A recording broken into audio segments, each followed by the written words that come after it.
ഏതാനും കൊല്ലങ്ങൾക്ക് ശേഷം 1938 ആകുമ്പോഴേക്കാണ് ബാലൻ എന്നുള്ള സിനിമ പുറത്തു വരുന്നത്. റിഹേഴ്സൽ നടന്നുകൊണ്ടിരിക്കുമ്പോൾ ഒരു സംഭവം ഉണ്ടായി. സംവിധായകനും നായികയുമായിട്ട് പ്രണയത്തിലായി. അങ്ങനെ ആർദർഷ് ഇറാനിയുടെ ആലമാര എന്ന സിനിമയാണ് ആദ്യമായിട്ട് ഇന്ത്യയിൽ സംസാരിക്കുന്നത്. അത് 1931 അപ്പോൾ പേരായി, തിരക്കഥയായി. പക്ഷേ പ്രശ്നം എന്താണെന്ന് വെച്ചാൽ ഈ സിനിമ ചെയ്യണമെങ്കിൽ പണം വേണ്ടേ? അതാരുടെയിലും ഇല്ല. മലയാളത്തിലെ രണ്ടാമത്തെ കളർ ചിത്രമായ ശബരിമല ശ്രീ അയ്യപ്പൻ ഈ പക്ഷിരാജ സ്റ്റുഡിയോയുടെ പ്രൊഡക്ഷൻ. അപ്പം ഇങ്ങനെ പലയിടത്തായിട്ട് സ്റ്റുഡിയോകളുണ്ടായിരുന്നു. പിന്നീടാണ് ഇതെല്ലാം കൂടി മദ്രാസിലേക്ക് പോകുന്നതും അവിടെ സിനിമാ നിർമ്മാണത്തിൻ്റെ കേന്ദ്രമായി മാറുന്നു. സിനിമയുടെ കഥ എൻ്റെ പരിപാടിയിലേക്ക് സ്വാഗതം. അങ്ങനെ മലയൻകീഴ് ഹൈസ്കൂൾ SLC കഴിഞ്ഞു. സ്കൂളിലെ ഏക ഫസ്റ്റ് ക്ലാസ് ആയിരുന്നു. അപ്പോൾ സ്വാഭാവികമായും എല്ലാവരും പ്രതീക്ഷിച്ചത് ഫസ്റ്റ് ഗ്രൂപ്പ് അല്ലെങ്കിൽ സെക്കൻഡ് ഗ്രൂപ്പ് എടുത്ത് ഞാൻ പഠിക്കാൻ പോകുന്നതാണ്. അപ്പോൾ അന്ന് എല്ലാവരും ആഗ്രഹിച്ചിരുന്ന അതൊക്കെയാണല്ലോ, ഫസ്റ്റ് ഗ്രൂപ്പ്, സെക്കൻഡ് ഗ്രൂപ്പ്. അതിന് മാർക്ക് കിട്ടാത്തവർ തേർഡ് ഗ്രൂപ്പിലേക്ക് പോകുന്നു എന്നുള്ളതാണ്. എന്നാൽ ഞാനിങ്ങനെയൊന്നുമല്ല ചെയ്തത്. ഞാൻ സംസ്കൃത കോളേജിൽ പോയി ചേരുകയാണ് ഉണ്ടായത്. അപ്പോൾ അത് നാട്ടുകാർക്കും വീട്ടുകാർക്കും ഒക്കെ വലിയ അത്ഭുതമായിരിക്കും. ഇത്രയും മാർക്കൊക്കെ കിട്ടിയിട്ട് വളരെ ഈസി ആയിട്ട് അഡ്മിഷൻ കിട്ടും എന്നിരിക്കെ എന്തുകൊണ്ട് സംസ്കൃത കോളേജിൽ പോയി ചേർന്നു? കാരണം മിക്കവാറും മാർക്ക് കുറഞ്ഞവരൊക്കെയാണ് അവിടെ വരാറുള്ളത്. അതുകൊണ്ടും കൂടെയാണ് ഇങ്ങനെയുള്ള സംശയം വന്നത്. അപ്പോൾ ഇതിന് എനിക്ക് വ്യക്തമായ മറുപടി ഉണ്ടായിരുന്നു. അതായത് എനിക്കൊരു ധാരണയുണ്ടായിരുന്നു ഞാൻ എന്തുകൊണ്ട് അത് സംസ്കൃതം പഠിക്കാൻ പോയി എന്നുള്ള കാര്യത്തിൽ. എൻ്റെ കാരണം, എനിക്ക് സാഹിത്യം മാത്രമായിരുന്നു അന്ന് ലക്ഷ്യം.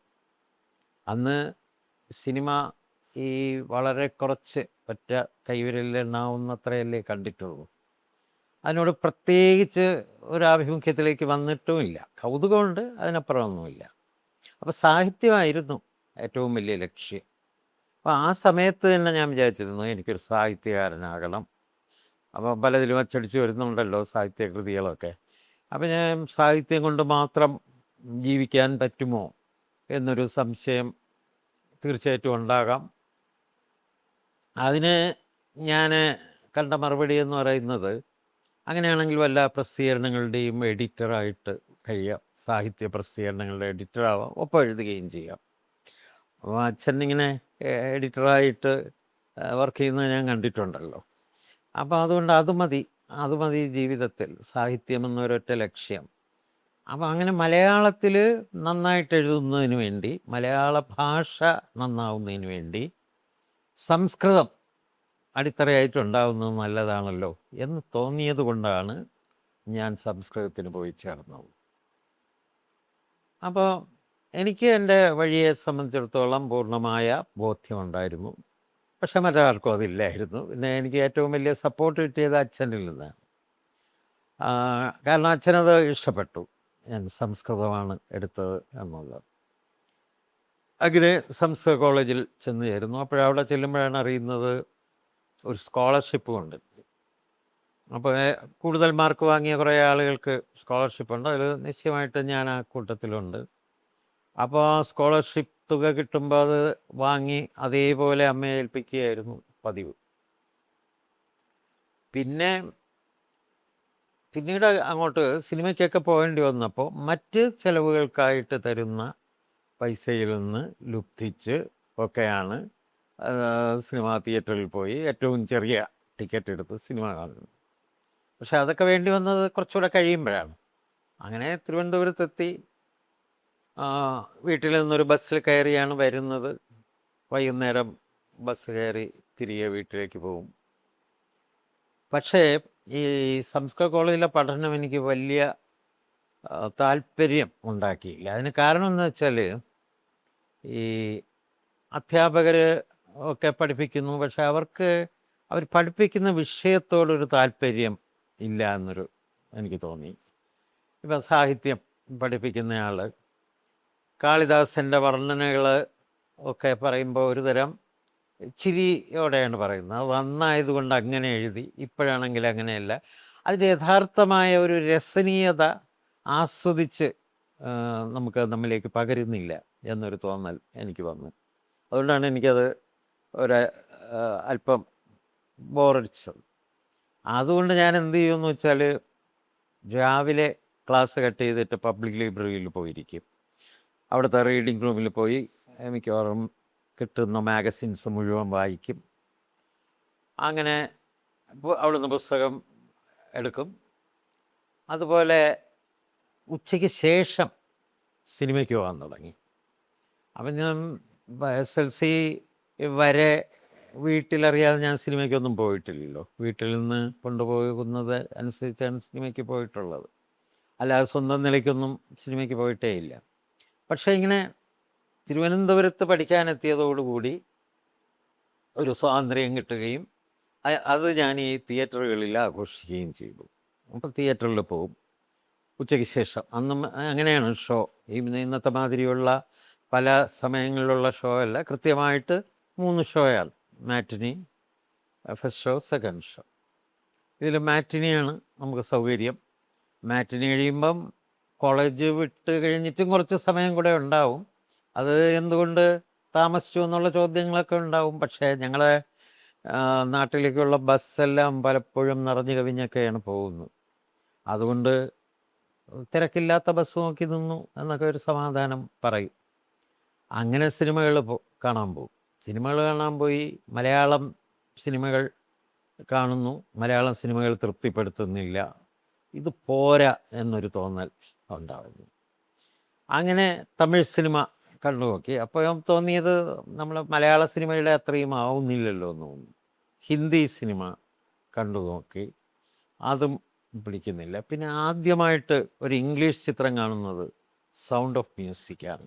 അതെനിക്കിഷ്ടപ്പെട്ടു. അപ്പോൾ അങ്ങനെ പെട്ടെന്ന് അത് എന്താണ് ഈ സിനിമയിൽ അപ്പോൾ എനിക്കിഷ്ടപ്പെടുന്നത്. കാരണം എൻ്റെ കൂട്ടുകാർ വളരെ ആഹ്ലാദിച്ച് കണ്ടതും അവർക്ക് വളരെ ഇഷ്ടപ്പെടുന്നു എന്ന് പറഞ്ഞതുമായ സിനിമകൾ എനിക്ക് ഇഷ്ടപ്പെടുന്നില്ല. അതെന്തുകൊണ്ട് എന്നൊക്കെയുള്ളൊരു ചിന്ത വന്നു. അപ്പോൾ പബ്ലിക് ലൈബ്രറിയിൽ സിനിമയെക്കുറിച്ചുള്ള പുസ്തകങ്ങളിരിക്കുന്ന സെക്ഷനൊക്കെ നോക്കിയിട്ട് അവിടെ നിന്ന് പുസ്തകങ്ങളൊക്കെ എടുത്ത് വായിക്കാൻ തുടങ്ങി.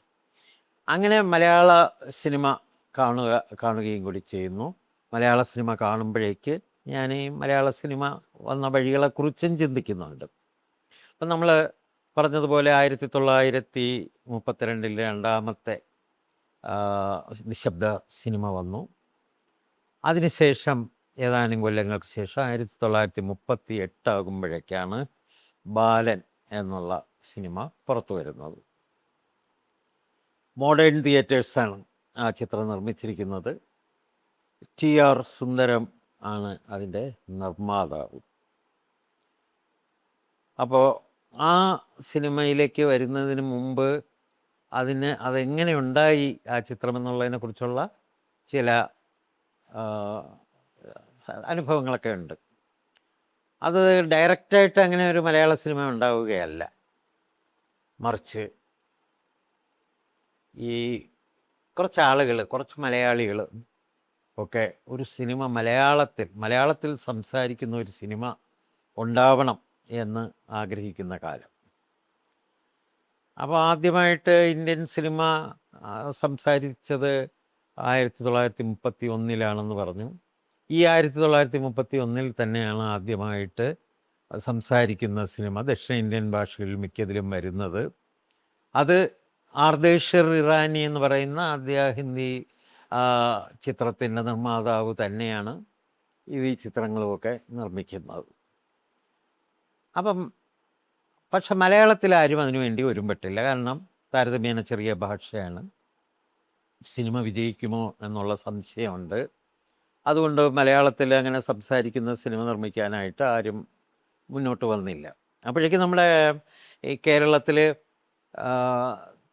അങ്ങോളം ഇങ്ങോളം ചെറിയ തിയേറ്ററുകളൊക്കെ ഉണ്ടായി തുടങ്ങി. കാരണം തമിഴ് സിനിമകളൊക്കെ ഇവിടെ ഇഷ്ടം പോലെ കാണിക്കുന്നുണ്ട്, തമിഴ് ഹിന്ദി സിനിമകൾ പ്രദർശിപ്പിക്കുന്നുണ്ട്, തമിഴ് സിനിമയ്ക്ക് അതിൻ്റേതായ ആരാധകരുമുണ്ട്. അപ്പോൾ അതുകൊണ്ട് തിയേറ്ററുകൾ കേരളം മുഴുവൻ നിർമ്മിക്കപ്പെട്ടു. പക്ഷേ സിനിമ കാണുന്ന ശീലവും മാറി. നമ്മൾ ഈ നിശബ്ദ സിനിമകളെക്കുറിച്ച് പറഞ്ഞല്ലോ, ആ കാലത്ത് കഥ പറയുന്ന ആളുകളുണ്ട്, പിന്നെ മ്യൂസിക് ആ സിനിമയോടൊപ്പം കൊടുക്കും, അങ്ങനെയൊക്കെയുള്ള ചിട്ടവട്ടങ്ങളൊക്കെ മാറി. ആ സിനിമയിൽ നിന്ന് തന്നെ ശബ്ദം കേൾക്കാൻ തുടങ്ങി. അങ്ങനെ സിനിമയുടെ ആ കാണുന്ന ശീലവും മാറി വന്നു. അങ്ങനെ ഇരിക്കെ മദ്രാസിൽ ജോലി നോക്കിയിരുന്ന കുറേ മലയാളികൾക്ക് മലയാളത്തിലൊരു സിനിമ നിർമ്മിക്കണം എന്നുള്ള ആഗ്രഹമുണ്ടായി. അങ്ങനെ ആർദേർഷർ ഇറാനിയുടെ ആലമാര എന്ന സിനിമയാണ് ആദ്യമായിട്ട് ഇന്ത്യയിൽ സംസാരിക്കുന്നത്. അത് 1931 തുടർന്ന് ആർദേർഷർ ഇറാനി തന്നെ തമിഴിലും തെലുങ്കിലുമൊക്കെ സിനിമകൾ നിർമ്മിച്ചു. അപ്പോൾ ഈ സിനിമകളൊക്കെ നമ്മുടെ കേരളത്തിലെ തിയേറ്ററുകളിൽ പ്രദർശിപ്പിക്കപ്പെടുന്നുണ്ടായിരുന്നു. പക്ഷേ മലയാളത്തിൽ സിനിമ ചെയ്യുന്നതിനെക്കുറിച്ച് ആരും തന്നെ ആലോചിച്ചില്ല. അപ്പോൾ മദ്രാസിൽ ജോലി നോക്കിയിരുന്ന കുറേ മലയാളികൾ, അന്ന് മലയാളികൾ ധാരാളം, അന്നല്ല ഇന്നും ചെന്നൈയിൽ ധാരാളം പേര് ജോലി ചെയ്യുന്നുണ്ടല്ലോ, അക്കാലത്ത് വളരെ കൂടുതലായിരുന്നു അത്. അപ്പോൾ അവരെല്ലാം കൂടി മലയാളത്തിലൊരു സിനിമ ചെയ്യണം എന്ന് ഒരു ചിന്ത വന്നു. അപ്പോൾ അവരെ സഹായിക്കാൻ നാഗർകോവിലുള്ള ഒരു സുന്ദരം ഉണ്ടായിരുന്നു. അപ്പോൾ ഈ സുന്ദരത്തിൻ്റെ പ്രത്യേകത എന്ന് പറയുന്നത്, അയാൾ ഒരു പടത്തിൽ അസിസ്റ്റൻ്റ് ഡയറക്ടറായിട്ട് വർക്ക് ചെയ്തിട്ടുണ്ട്. അപ്പോൾ സിനിമയെക്കുറിച്ചുള്ള അവരുടെ കൂട്ടത്തിലെ ഏറ്റവും അറിവുള്ള ആൾ ഈ സുന്ദരമായിരുന്നു. അപ്പോൾ ഇവരെല്ലാവരും കൂടി സിനിമയെക്കുറിച്ച് വളരെ ചിന്തിക്കുകയും അവരൊരു തിരക്കഥ തയ്യാറാക്കാൻ തുടങ്ങുകയും ചെയ്തു. വളരെ കളക്റ്റീവായിട്ടൊരു തിരക്കഥ തയ്യാറാക്കാൻ തുടങ്ങുകയും ചെയ്തു. അന്ന് അവരുടെ ആ സംഘത്തിലുണ്ടായിരുന്ന ആളായിരുന്നു കെ ഗോപിനാഥ്. ഗോപിനാഥിനെ പറ്റി ഞാൻ നേരത്തെ പറഞ്ഞിട്ടുണ്ട്. കാരണം മാർത്താണ്ഡവർമ്മ ഷൂട്ടിംഗ് നടക്കുമ്പോൾ ഈ ഗോപിനാഥ് അതിനെ ചുറ്റിപ്പറ്റി നടന്നതും സിനിമയിൽ പങ്കുചേരാൻ ആഗ്രഹിച്ചിരുന്നതും ഒക്കെ പറഞ്ഞു. അപ്പോൾ അദ്ദേഹത്തിൻ്റെ മനസ്സിലെ സിനിമയോടുള്ള ഒരു ആസക്തി അങ്ങനെ കെടാതെ കിടക്കുകയായിരുന്നു. മദ്രാസിൽ വെച്ച് സിനിമ എടുക്കുന്നതിനെക്കുറിച്ചുള്ള ആലോചന വന്നപ്പോൾ അതിലൊക്കെ അദ്ദേഹം പങ്കുചേർന്നു. അങ്ങനെ അദ്ദേഹം കൂടെ ചേർന്നിട്ട് അവർ ഒരു തിരക്കഥ തയ്യാറാക്കി. വിധിയും മിസ്സിസ് നായരും എന്നായിരുന്നു അതിൻ്റെ പേര്. അപ്പോൾ പേരായി, തിരക്കഥയായി. പക്ഷേ പ്രശ്നം എന്താണെന്ന് വെച്ചാൽ, ഈ സിനിമ ചെയ്യണമെങ്കിൽ പണം വേണ്ടേ, അതാരുടെയിലും ഇല്ല. അപ്പോൾ അവരെന്ത് ചെയ്തെന്ന് വെച്ചാൽ ഒരു പരസ്യം കൊടുത്തു പത്രങ്ങളിൽ, മലയാളത്തിൽ ഒരു സിനിമ നിർമ്മിക്കുന്നു, അതിന് സാമ്പത്തിക സഹായം ചെയ്യാൻ ആളെ ആവശ്യമുണ്ട് എന്ന് പറഞ്ഞാണ് പരസ്യം കൊടുക്കുന്നത്. അപ്പം ഈ പരസ്യം സംഗതി വശാൽ മോഡേൺ തിയേറ്റേഴ്സിൻ്റെ TR സുന്ദരം കണ്ടു. അപ്പോഴാണ് TR സുന്ദരത്തിനൊരു ഐഡിയ വന്നത്, എങ്കിൽ പിന്നെ മലയാളത്തിൽ ഒരു പടം നിർമ്മിച്ചാലോ. അതങ്ങനെ ഒരു ആശയം വരാൻ വേറൊരു കാരണം കൂടെ ഉണ്ടായിരുന്നു. ആയിടെ അദ്ദേഹം നിർമ്മിച്ച ചില തമിഴ് സിനിമകൾ കുറച്ച് സാമ്പത്തികമായിട്ട് പരാജയപ്പെട്ടു. അപ്പം വേറെ ചില മേഖലകളിലും കൂടെ നോക്കണം എന്ന് ആഗ്രഹിച്ചിരുന്നതാണ്. അപ്പോഴാണ് മലയാളത്തിലൊരു സിനിമ ചെയ്യുന്നതിനെക്കുറിച്ചുള്ള പരസ്യം കാണുന്നത്. ഉടൻ തന്നെ അദ്ദേഹം ഈ പരസ്യം കൊടുത്ത ആളുകളെയൊക്കെ സേലത്തേക്ക് വരുത്തിച്ചു. അപ്പോൾ അന്ന് ഈ മോഡേൺ തിയേറ്റേഴ്സ് എന്ന് പറയുന്നത് സേലത്താണ് നിലകൊണ്ടിരുന്നത്. കുറച്ച് കാലം കൂടെ കഴിഞ്ഞപ്പോഴാണ് ഈ സ്റ്റുഡിയോകളെല്ലാം മദ്രാസിൽ കേന്ദ്രീകരിക്കുന്നത്. അതിനു മുമ്പ് പല സ്ഥലങ്ങളിൽ ആയിരുന്നു സ്റ്റുഡിയോകളുണ്ടായിരുന്നത്. മധുരയിൽ സ്റ്റുഡിയോ ഉണ്ടായിരുന്നു, കോയമ്പത്തൂർ സ്റ്റുഡിയോ ഉണ്ടായിരുന്നു. കോയമ്പത്തൂർ വളരെ പ്രശസ്തമായ ഒരു സ്റ്റുഡിയോ ഉണ്ടായിരുന്നു, പക്ഷിരാജ സ്റ്റുഡിയോ. അവരും മലയാളത്തിൽ സിനിമ ചെയ്തിട്ടുള്ളവരാണ്. മലയാളത്തിലെ രണ്ടാമത്തെ കളർ ചിത്രമായ ശബരിമല ശ്രീ അയ്യപ്പൻ ഈ പക്ഷിരാജ സ്റ്റുഡിയോയുടെ പ്രൊഡക്ഷനാണ്. അപ്പം ഇങ്ങനെ പലയിടത്തായിട്ട് സ്റ്റുഡിയോകളുണ്ടായിരുന്നു. പിന്നീടാണ് ഇതെല്ലാം കൂടി മദ്രാസിലേക്ക് പോകുന്നതും അവിടെ സിനിമാ നിർമ്മാണത്തിൻ്റെ കേന്ദ്രമായി മാറുന്നത്. അപ്പോൾ ഈ മലയാളികളെല്ലാം സേലത്തേക്ക് വിളിപ്പിച്ചു TR സുന്ദരം. അപ്പോൾ അതിൻ്റെ ഏകോപനം നടത്തുന്നതിന് വേണ്ടി അദ്ദേഹം കണ്ടെത്തിയ വ്യക്തി ആലപ്പി വിൻസെൻ്റ് എന്നയാളാണ്. ആലപ്പി വിൻസെൻ്റ് അങ്ങനെ അതിൽ പങ്കെടുക്കുന്നു. സെബാസ്റ്റ്യൻ കുഞ്ഞു കുഞ്ഞു ഭാഗവതരുടെ സഹോദരനായിരുന്നു ആലപ്പി വിൻസെൻ്റ്. അദ്ദേഹത്തിൻ്റെ പ്രത്യേകത എന്ന് പറയുന്നത് മലയാളത്തിലെ നാടക സമിതികളുമായിട്ടും എല്ലാം ബന്ധമുള്ള ഒരാളാണ്. അതുകൊണ്ടാണ് ടി ആർ സുന്ദരം ആ ജോലി അദ്ദേഹത്തെ ഏൽപ്പിച്ചത്. അപ്പോൾ ഈ മദ്രാസിൽ നിന്ന് വന്ന ആളുകൾ അവരുടെ തിരക്കഥയൊക്കെ വെച്ചിട്ട് അങ്ങോട്ട് റിഹേഴ്സൽ തുടങ്ങി. ആ കാലത്ത് റിഹേഴ്സൽ കഴിഞ്ഞിട്ടാണ് ഷൂട്ടിംഗ് തുടങ്ങുക. അങ്ങനെ റിഹേഴ്സൽ തുടങ്ങിയപ്പോൾ സുന്ദരമാണ് സംവിധായകൻ. മറ്റ് ഈ മദ്രാസിൽ നിന്ന് വന്നവരെല്ലാം ഓരോരോ റോളിൽ അഭിനയിക്കുന്നുണ്ട്. നമ്മുടെ ഗോപിനാഥും ഒരു റോളിൽ അഭിനയിക്കുന്നുണ്ട്. ഒരു നായികയും കണ്ടെത്തി. പക്ഷേ ഈ റിഹേഴ്സൽ നടന്നുകൊണ്ടിരിക്കുമ്പോൾ ഒരു സംഭവം ഉണ്ടായി. ഈ സംവിധായകനും നായികയുമായിട്ട് പ്രണയത്തിലായി. ഒരു ദിവസം ഇവർ രണ്ടുപേരും കൂടെ ഒളിച്ചോടുകയും ചെയ്തു. അങ്ങനെ ഷൂട്ടിംഗ് തുടങ്ങുന്നതിന് മുമ്പ് തന്നെ സംവിധായകൻ നായികയുമൊത്ത് ഒളിച്ചോടി. അദ്ദേഹത്തിന് വന്ന നഷ്ടമൊന്ന് ആലോചിച്ച് നോക്കൂ. മലയാളത്തിലെ ആദ്യത്തെ ശബ്ദചിത്രത്തിൻ്റെ സംവിധായകനെന്ന ചരിത്രപരമായ ഒരു നേട്ടമാണ് അദ്ദേഹം കളഞ്ഞു കുളിച്ചത്. പിന്നീട് എസ് നൊട്ടാണി എന്ന പേരിലുള്ള ആ സ്റ്റുഡിയോയിലെ തന്നെ ഒരു അസോസിയേറ്റ് ഡയറക്ടറാണ് പിന്നീട് ഇതിൻ്റെ സംവിധാനകർമ്മം ഏറ്റെടുക്കുന്നത്. പക്ഷെ അപ്പോഴേക്ക് ടി ആർ സുന്ദരത്തിന് വലിയ കോപമായി. അതുകൊണ്ട് മദ്രാസിൽ നിന്ന് വന്നവരെ എല്ലാം അവിടുന്ന് ചവിട്ടി പുറത്താക്കി. ആ സ്ക്രിപ്റ്റ് തന്നെ എടുത്ത് കളഞ്ഞു. അത് വേണ്ടാന്ന് വെച്ചു. പകരം ആലപ്പി വിൻസെൻറ്റിനോട് പറഞ്ഞു, മലയാളത്തിൽ നമുക്ക് എന്തായാലും സിനിമ എടുക്കണം, അതിന് തിരക്കഥയൊക്കെ എഴുതാൻ പറ്റിയ ആരെയെങ്കിലും കണ്ടുപിടിക്കണം, ഒരു കഥ ഉണ്ടാവണം, നടിയണന്മാരെ കണ്ടുപിടിക്കണം എന്ന് പറഞ്ഞാൽ അതിൻ്റെ മുഴുവൻ ചുമതലയും ആലപ്പി വിൻസെൻറ്റിനെ ഏൽപ്പിച്ചു. ആലപ്പി വിൻസെൻ്റ് കേരളത്തിലോട്ട് വന്നു. കേരളത്തിൽ വന്നിട്ട് അദ്ദേഹം ഇങ്ങനെ ഒരാളെ കിട്ടാൻ അന്വേഷിച്ച് നടക്കുമ്പോഴാണ് അദ്ദേഹത്തിന് പരിചയമുള്ള മുതുകുളൻ രാഘവൻ പിള്ളയെ കണ്ടു. അപ്പോൾ മുതുകുളൻ രാഘവൻ പിള്ളയുടെ പ്രത്യേകത എന്താണെന്ന് വെച്ചാൽ അദ്ദേഹം ഒന്ന് നാടകകൃത്താണ്, നാടക നടനാണ്. ഇതിനൊക്കെ പുറമേ ഒരല്പം സിനിമാ ബന്ധമുണ്ട്. ആ സിനിമാ ബന്ധം എന്താണെന്ന് വെച്ചാൽ അന്ന് ഈ നിശബ്ദ സിനിമകൾ പ്രദർശിപ്പിക്കുമ്പോൾ അതിൻ്റെ കഥ പറഞ്ഞു കൊടുക്കുന്ന ആളുകളുണ്ടായിരുന്നു. അത് ഈ ശബ്ദം കടന്നു വരുന്നതിന് മുമ്പാണ്. കഥ പറഞ്ഞു കൊടുക്കുന്ന ആളുകളുണ്ടായിരുന്നു. അത് ഏറ്റവും പ്രബലമായിരുന്നത് ഈ മലയാളത്തിലാണ്. പിന്നെ അത്രത്തോളം പ്രബലമായിട്ട് വന്നിട്ടുള്ളത് ജപ്പാനിലാണ്. അവിടെ ഇതിൻ്റെ ഒരു പ്രത്യേക വിഭാഗം തന്നെ ഉണ്ടായിരുന്നു, ഈ നിശബ്ദ സിനിമയുടെ കഥ പറഞ്ഞു കൊടുക്കുന്ന ആളുകൾ.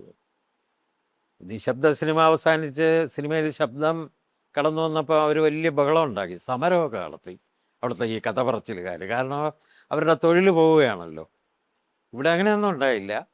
ഏതായാലും ഈ നിശബ്ദ സിനിമാ കാലത്ത് വരുന്ന ഈ സിനിമകൾ പ്രദർശിപ്പിക്കുമ്പോൾ അതിൻ്റെ കൂടെ നിന്ന് കഥ പറഞ്ഞു കൊടുക്കുക, ആളുകൾക്ക് കഥ പറഞ്ഞ് മനസ്സിലാക്കിക്കുകയാണ് ഈ കഥ പറച്ചിലുകാരുടെ ജോലി. കാരണം ഈ വരുന്ന സിനിമ എന്ന് പറയുന്നത് പല രാജ്യങ്ങളിൽ നിന്നുള്ള സിനിമയാണ്. അമേരിക്കയിൽ നിന്നുള്ള സിനിമയുണ്ട്, ഫ്രാൻസിൽ നിന്നുള്ള സിനിമയുണ്ട്, ജർമ്മനിയിൽ നിന്നുള്ള സിനിമയുണ്ട്. അത് കഥയൊക്കെ പൂർണ്ണമായിട്ട് മനസ്സിലാക്കിയിട്ടാവണമെന്നില്ല ഈ കഥ പറച്ചിലുകാരൻ കഥ പറയുന്നത്. അയാൾ കുറേ മനോധർമ്മമൊക്കെ ഉപയോഗിച്ച് സന്ദർഭങ്ങളൊക്കെ ഒന്ന് കൊഴുപ്പിച്ചെടുത്ത് കഥ പറയും. എന്ന് മാത്രമല്ല, അന്ന് ഈ കഥ പറച്ചിലുകാരനൊരു താരപരിവേഷവും ഉണ്ടായിരുന്നു. നമുക്ക് നമ്മുടെ നാട്ടിലെ ഈ കഥ പറച്ചിൽ നടന്നത് ശരിക്കും പറഞ്ഞാൽ അതൊരു പാരമ്പര്യമാണ്. ഇവിടെ ചാക്യാർ കൂത്തുമൊക്കെ ഇല്ലേ, അതുപോലെ ഈ കഥ പറച്ചിൽ അവരൊരു കലയായിട്ട് മാറ്റിയെടുത്തു. അപ്പോൾ ചില അലിഖിത നിയമങ്ങളൊക്കെ ഉണ്ടായിരുന്നു. ഇപ്പോൾ ഉദാഹരണത്തിന് ഈ ആരെ വേണമെങ്കിലും വിമർശിക്കാം, ചാക്യാർ ചെയ്യുന്ന പോലെയാണ്. വിമർശിച്ചാൽ അവരതിന് പ്രതിക്രിയയൊന്നും ചെയ്യാൻ പാടില്ല. സിനിമയുടെ കഥ പറയുന്ന കൂട്ടത്തിൽ വിമർശിക്കാം. അപ്പോൾ ഉദാഹരണത്തിന് കാളിയമർദ്ദനം എന്നുള്ള സിനിമ കാണിക്കുമ്പോൾ ഈ കഥ പറച്ചിലുകാരൻ നോക്കുമ്പോൾ മുൻവശത്ത് സ്ഥലത്തെ സബ് ഇൻസ്പെക്ടർ വന്നിരിക്കുന്നുണ്ട്. പിന്നെ ചിലപ്പോൾ ഈ കഥ പറച്ചിലുകാരൻ പറയും, ഈ കാളിയൻ ഭയങ്കര ദുഷ്ടനായിരുന്നു, നമ്മുടെ സബ് ഇൻസ്പെക്ടറെ പോലെ എന്നൊക്കെ അടിച്ചെന്ന് വരും. അപ്പോൾ ആളുകളൊക്കെ ചിരിക്കും. സബ് ഇൻസ്പെക്ടർക്ക് ദേഷ്യം വരുമെങ്കിലും ഇയാളെ പോയി അടിക്കാനൊന്നും പറ്റില്ല. അത് അതിൻ്റെ ഭാഗമായിട്ട് ആ ആ ആ ഒരു കഥ പറച്ചിലിൻ്റെ ഭാഗമായിട്ട് അങ്ങ് അംഗീകരിക്കപ്പെടുകയാണ്. അങ്ങനെ കഥ പറഞ്ഞിരുന്നവരിൽ ചില താരങ്ങളുണ്ടായിരുന്നു. അതിലൊരാളായിരുന്നു മുതുകുളം രാഘവൻ പിള്ള. വേറെയും പ്രശസ്തരായ ആളുകളുണ്ടായിരുന്നു. ആർ സുഗതൻ അതിലൊരാളാണ്. ഈ ആർ സുഗതൻ പിൽക്കാലത്ത് കമ്മ്യൂണിസ്റ്റ് പാർട്ടിയുടെ വലിയൊരു നേതാവായി മാറി. അവിഭക്ത കമ്മ്യൂണിസ്റ്റ് പാർട്ടിയുടെ നേതാവായിരുന്നു. കമ്മ്യൂണിസ്റ്റ് പാർട്ടിയിൽ വിഭജനം വന്നപ്പോൾ CPIയുടെ കൂടെയാണ് അദ്ദേഹം നിന്നിരുന്നത്. പിന്നെ ഒരാൾ MP മന്മഥനാണ്. പ്രഭാഷകനും എഴുത്തുകാരനും സർവോദയ നേതാവും ഒക്കെയായ MP മന്മഥൻ. ഈ MP മന്മഥൻ പിൽക്കാലത്ത് സിനിമയുമായി ബന്ധപ്പെട്ടിട്ടുണ്ട് കേട്ടോ. അത് വേറൊരു കഥയാണ്. ഏതായാലും ഇവരൊക്കെയാണ് ഈ നിശബ്ദ സിനിമാ കാലഘട്ടത്തിൽ കഥ പറഞ്ഞ് നടന്നിരുന്നത്. അതായിരുന്നു മുതുകുളം രാഘവൻ പിള്ളയ്ക്ക് സിനിമയുമായിട്ടുള്ള ബന്ധം. ഇതറിയാവുന്ന ആലപ്പി വിൻസെൻ്റ് മുതുകുളം രാഘവൻ പിള്ളയെ സേലത്തേക്ക് ക്ഷണിച്ചു കൊണ്ടുപോയി. സേലത്ത് ചെന്നിട്ട് മുതുകുളം രാഘവൻ പിള്ള ഇരുന്നൊരു കഥ സൃഷ്ടിച്ചു. ആ കഥയാണ് ബാലൻ എന്ന പേരിൽ പിന്നീട് സിനിമയാവുന്നത്. അദ്ദേഹം തന്നെയാണ് അതിൻ്റെ കഥയും തിരക്കഥയും ഗാനങ്ങളും ഒക്കെ എഴുതിയിരിക്കുന്നത്. ആ സിനിമയിലേത് നാട്ടിലെ നാടക നടീനടന്മാരെയൊക്കെയാണ് അഭിനയിക്കാനായിട്ട് വിളിച്ചത്. ആ കൂട്ടത്തിൽ നമ്മുടെ ഗോപിനാഥ് പറ്റിക്കൂടി, ഈ മദ്രാസിൽ നിന്ന് വന്ന വിധിയും മിസ്സിസ് നായരും എന്ന തിരക്കഥയുമായിട്ട് എത്തിയവരെയൊക്കെ TR സുന്ദരം അടിച്ച് പുറത്താക്കിയെങ്കിലും സൂത്രശാലിയായ ഗോപിനാഥ് ഈ സിനിമയോടുള്ള അടങ്ങാത്ത അഭിനിവേശം കൊണ്ട് അവിടെ നിന്ന് പോകാതെ ഒളിച്ചും പതുങ്ങിയും ഒക്കെ ഈ സേലത്ത് തന്നെ കഴിഞ്ഞുകൂടുകയും ഫിലിം പ്രൊഡക്ഷൻ തുടങ്ങിയപ്പോഴേക്ക് പതുക്കെ അതിൽ ജോയിൻ ചെയ്യുകയും ഒരു റോളിൽ അഭിനയിക്കുകയും ചെയ്തിട്ടുണ്ട്. അങ്ങനെയാണ് ബാലൻ 1938 പുറത്തു വരുന്നത്. അപ്പോൾ ഈ ചിത്രം പുറത്തു വന്നപ്പോഴേക്ക് സാമാന്യം നല്ല കളക്ഷനൊക്കെയാണ് ഉണ്ടായത്. പടം വിജയിച്ചു എന്ന് തന്നെ പറയാം. അതുകൊണ്ട് തന്നെ പിന്നീട് അതിനുശേഷം രണ്ടാമത്തെ മലയാള സിനിമയായിട്ട് വന്നിട്ടുള്ള ജ്ഞാനാംബിക, ഈ ചിത്രം ബാലൻ ഡിസ്ട്രിബ്യൂട്ട് ചെയ്തവർ തന്നെയാണ് പ്രൊഡ്യൂസ് ചെയ്തിരിക്കുന്നത്. കാരണം അവർക്ക് അത്രയും മലയാളത്തിൽ സിനിമ എടുത്താൽ വിജയിക്കും എന്നൊരു തോന്നലുണ്ടായി. അപ്പോൾ അങ്ങനെ ബാലന് ശേഷം ജ്ഞാനാംബികയാണെങ്കിലും ഇതിൻ്റെ ഇടയ്ക്കൊരു ചലച്ചിത്ര സംരംഭം ഉണ്ടായി. അത് പൂർത്തീകരിക്കപ്പെടാതെ പോയ ഒരു സംരംഭം. അതിനെക്കുറിച്ച് കൂടി പറയാതിരിക്കാൻ തരമില്ല. അതിന് കാരണം അതിൽ ചില പ്രത്യേകതകളുണ്ട്. ഒന്നാമത് മലയാളത്തിൽ ആദ്യമായിട്ട് പ്രഗത്ഭനായ ഒരു സാഹിത്യകാരൻ സിനിമ രംഗത്തേക്ക് വരുന്നതാണ് ഈ രണ്ടാമത്തെ സിനിമയിൽ നമ്മൾ കാണുന്നത്. അത് ഭൂതരായർ എന്ന വളരെ പ്രസിദ്ധമായ ഒരു നോവലിൻ്റെ ചലച്ചിത്രാവിഷ്കരണമാണ് ഉദ്ദേശിച്ചിരുന്നത്. ഭൂതരായർ എന്ന നോവൽ എഴുതിയ അപ്പൻ തമ്പുരാൻ തന്നെയാണ് ഈ ചലച്ചിത്രകാരൻ. അങ്ങനെ അപ്പൻ തമ്പുരാന് ഒരു സിനിമ തയ്യാറാക്കണമെന്നുള്ളത് തോന്നിയിട്ട് അപ്പൻ തമ്പുരാൻ അതിൻ്റെ റിഹേഴ്സലൊക്കെ തുടങ്ങി. ഭൂതരായർ സിനിമയാക്കാനായിട്ടുള്ള റിഹേഴ്സലൊക്കെ തുടങ്ങി, നടീനടന്മാരെയൊക്കെ വരുത്തി. അപ്പോൾ അങ്ങനെ അന്ന് ആ റിഹേഴ്സൽ ക്യാമ്പിൽ പങ്കെടുത്തവരാണ് തിക്കുറിശ്ശി സുകുമാരൻ നായരും SP പിള്ളയും എല്ലാം. പക്ഷെ അന്ന് അവരൊന്നും സിനിമയിലേക്ക് വന്നില്ല. കാരണം അത് സിനിമ ആയില്ല. ഷൂട്ടിംഗ് തുടങ്ങുന്നതിന് മുമ്പ് തന്നെ അത് വൈൻഡപ്പ് ചെയ്തു. കാരണം അപ്പൻ തമ്പുരാന് വിജയിക്കും എന്നുള്ള തോന്നൽ ഉണ്ടായിരുന്നില്ല. അത് കഴിഞ്ഞിട്ടാണ് ജ്ഞാനാംബിക വരുന്നത്. അപ്പം ജ്ഞാനാംബികയുടെയും പ്രത്യേകത എന്താണെന്ന് വെച്ചാൽ അതും പ്രസിദ്ധീകരിക്കപ്പെട്ട ഒരു നോവലിനെ അവലംബമാക്കിയിട്ടുള്ളതാണ്. അപ്പം മലയാള സിനിമയുടെ ഒരു സാഹിത്യ പാരമ്പര്യം ഇങ്ങനെ രണ്ടാമത്തെ നിശബ്ദ സിനിമയായ മാർത്താണ്ഡവർമ്മയിൽ തുടങ്ങി. അത് രണ്ടാമത്തെ ശബ്ദ സിനിമ ആകേണ്ടിയിരുന്ന ഭൂതരായരിലൂടെ തുടർന്ന് യഥാർത്ഥത്തിൽ റിലീസ് ചെയ്ത രണ്ടാമത്തെ ശബ്ദ സിനിമ ആയ ജ്ഞാനാംബികയിലൂടെ തുടരുകയാണ്. അപ്പം ജ്ഞാനാംബിക എന്ന നോവൽ എഴുതിയത് സി മാധവൻ പിള്ളയാണ്. നമ്മളിപ്പോൾ സി മാധവൻ പിള്ള എന്ന നോവലിസ്റ്റിനെ കുറിച്ച് ആളുകൾ അത്ര അറിയില്ല. അദ്ദേഹത്തിൻ്റെ നോവലുകളൊന്നും ഇന്ന് വായിക്കപ്പെടുന്നില്ല, അച്ചടിക്കപ്പെടുന്നുമില്ല. പക്ഷേ അദ്ദേഹത്തെ മലയാളികൾ വളരെ കടപ്പാടോടെ മനസ്സിലാക്കുന്ന ഒരു കാര്യം എന്താണെന്ന് വെച്ചാൽ, അദ്ദേഹമാണ് വളരെ പ്രസിദ്ധമായ ഇംഗ്ലീഷ് മലയാളം നിഘണ്ടു തയ്യാറാക്കിയിട്ടുള്ളത്. മലയാളത്തിലെ ഏറ്റവും ആധികാരികമായ, മലയാളത്തിലെ ആദ്യത്തെ എന്നല്ലെങ്കിൽ പോലും ഏറ്റവും ആധികാരികമായ ഒരു പുതിയ കാലഘട്ടത്തിലെ ഒരു നിഘണ്ടു എന്ന് വിശേഷിപ്പിക്കാവുന്ന ഇംഗ്ലീഷ് മലയാളം നിഘണ്ടു എഴുതിയിരിക്കുന്നത് സി മാധവൻ പിള്ളയാണ്. ഇന്നും ഏറ്റവും പ്രചാരത്തിലുള്ള ഡിക്ഷണറിയാണത്. ഇംഗ്ലീഷ് മലയാളം ഡിക്ഷണറികൾ വേറെയും പലതും പ്രസിദ്ധീകരിക്കപ്പെട്ടിട്ടുണ്ടെങ്കിലും സി മാധവൻ പിള്ളയുടെ ഈ നിഘണ്ടു ഇന്നും പ്രചാരത്തിലുണ്ട്. അപ്പോൾ അതായിരുന്നു ജ്ഞാനാംബിക എന്ന സിനിമ. ഈ ജ്ഞാനാംബികയ്ക്ക് ശേഷം അന്നൊക്കെ ഗ്യാപ്പ് ഇട്ടാണ് സിനിമകൾ വരുന്നത്. ഒരു പടം കഴിഞ്ഞ് 2 കൊല്ലം കഴിഞ്ഞിട്ടായിരിക്കും അടുത്ത സിനിമ വരിക. പക്ഷേ ഈ ജ്ഞാനാംബിക കഴിഞ്ഞ് പിന്നീട് വന്ന സിനിമയ്ക്ക് കൊണ്ടൊരു പ്രത്യേകത, ആ സിനിമ ഒരു പുരാണ ചിത്രമായിരുന്നു. മലയാളത്തിലെ ആദ്യത്തെ പുരാണ ചിത്രമാണത്, പ്രഹ്ലാദ. അത് കെ സുബ്രഹ്മണ്യം എന്ന സംവിധായകനാണ് അത് ചെയ്തിരിക്കുന്നത്. അപ്പോൾ ഈ പ്രഹ്ലാദ സംവിധാനം ചെയ്തത് കെ സുബ്രഹ്മണ്യമാണ്. പക്ഷേ മലയാള സിനിമയിൽ പിന്നീട് വലിയ ശക്തിയായി മാറിയ പി സുബ്രഹ്മണ്യം ആദ്യമായിട്ട് സിനിമയുമായിട്ട് ബന്ധപ്പെട്ട് പ്രവർത്തിക്കുന്നതും ഈ പ്രഹ്ലാദ എന്ന ചിത്രത്തിലാണ്. പിന്നെ അതിൻ്റെ അണിയറയിൽ നിർമ്മാതാക്കൾ എന്നുള്ള നിലയിലല്ലെങ്കിൽ പോലും അതിനെ ഫൈനാൻസ് ചെയ്തവരിൽ തിരുവിതാംകൂർ രാജകുടുംബവും ഉണ്ടായിരുന്നു എന്നാണ് പറയുന്നത്. അപ്പോൾ അങ്ങനെ ആ പ്രഹ്ലാദ എന്ന ചിത്രത്തിൻ്റെ പ്രത്യേകത അങ്ങനെ പലതുമാണ്. അതോടൊപ്പം തന്നെ കേരളത്തിലെ വളരെ വിഖ്യാതനായ ഒരു നർത്തകനായ ഗുരു ഗോപിനാഥ് ആ സിനിമയിൽ അഭിനയിച്ചിട്ടുണ്ട്. അദ്ദേഹത്തിൻ്റെ പത്നി തങ്കമണി അതിൽ അഭിനയിച്ചിട്ടുണ്ട്. ആ ചിത്രത്തിൽ ആദ്യത്തെ പുരാണ ചിത്രമാണ് പ്രഹ്ലാദ. ഇത് കഴിഞ്ഞ് വീണ്ടും 2 വർഷം കൂടെ കഴിഞ്ഞപ്പോൾ നിർമ്മല എന്നൊരു സിനിമ വരുന്നു. നിർമ്മല ആർട്ടിസ്റ്റ് പി ജെ ചെറിയാനാണ് അത് നിർമ്മിച്ചിരിക്കുന്നത്. അപ്പോൾ ഈ മലയാള സിനിമയിലേക്ക്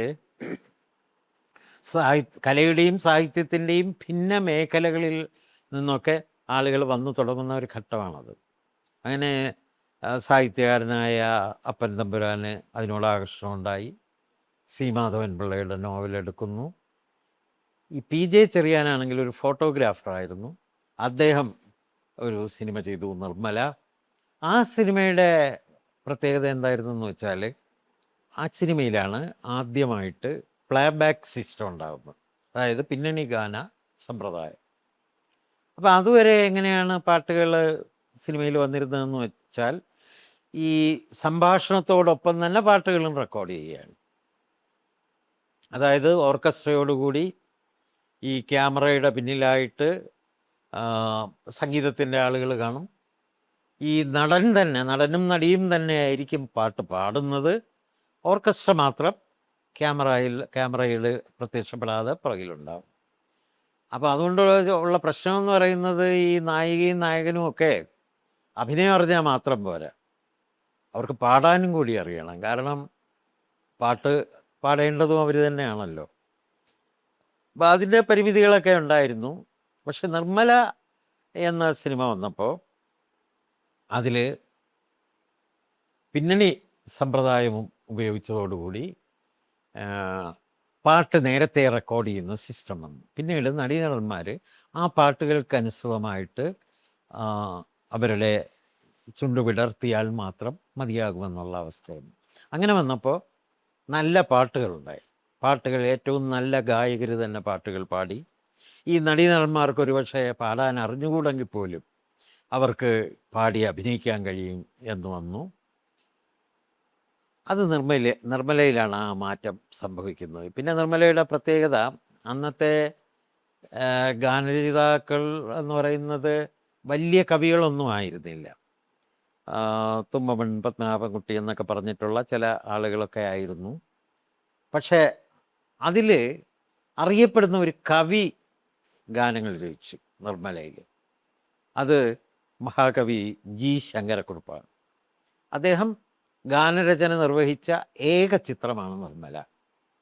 പക്ഷേ പിന്നീടും അദ്ദേഹത്തിൻ്റെ കവിതകൾ സിനിമയിൽ വന്നിട്ടുണ്ട്. പല സിനിമകളിലും ജി ശങ്കരക്കുറുപ്പ് എഴുതിയ കവിതകൾ വന്നിട്ടുണ്ട്.